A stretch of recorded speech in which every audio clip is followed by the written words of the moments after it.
আসানসোলের বার্নপুরে ধৃত তৃণমূল নেতার কোমরে দড়ি, ধৃত সৈয়দ ইকবাল, তাকে কোমরে দড়ি বেঁধে এলাকায় ঘোরালো পুলিশ। দেখুন সেই ছবি। সৈয়দ ইকবাল তাকে গ্রেফতার করেছে পুলিশ, আর শুধু গ্রেফতারই নয়, এরপর কোমরে দড়ি বেঁধে তাকে এলাকায় ঘোরালো পুলিশ। জালিয়াতি, হুমকি সহ একাধিক অভিযোগে ধৃত এই তৃণমূল নেতা।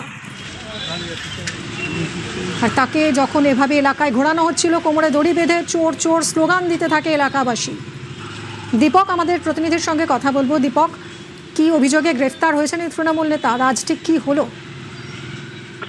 গত পরশুদিন রাত্রে এই তৃণমূল নেতাকে গ্রেফতার করা হয়েছে এবং মূলত পুলিশ জানাচ্ছে কি এই বিরুদ্ধে জমি, সরকারি জমি দখল করে বিক্রি করা, লোকের জমি জোর করে হাতিয়ে নেওয়া, এছাড়াও তৃণমূল দলে থাকার ফলে বিরোধীদেরকে প্রাণনাশের হুমকি একটি দাপট বজায় রেখেছিল বার্নপুর অঞ্চলে।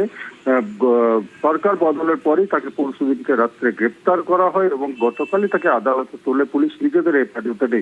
এবং আজ সকালে বার্নপুর বাজার অঞ্চলে যেইভাবে সে মানুষের মধ্যে আতঙ্ক তৈরি করেছিল, সেই আতঙ্ক দূর করার উদ্দেশ্যেই কিন্তু পুলিশ তাকে কোমরে দড়ি বেঁধে বার্নপুর বাজার অঞ্চল ঘোরায় এবং যে আতঙ্ক পরিবেশ তৈরি করে রেখেছিল দীর্ঘদিন ধরে পরে বার্নপুর বাজারে, সেই পরিবেশের থেকে মুক্তি পায় এবং এই ঘোরার পরে বার্নপুর বাজারে এই তৃণমূল নেতাকে কোমরে দড়ি বেঁধে ঘোরানোর পর কোথাও না কোথাও ভয় মুক্ত হয়েছে বার্নপুর শিল্পাঞ্চলবাসী। ধন্যবাদ দীপক।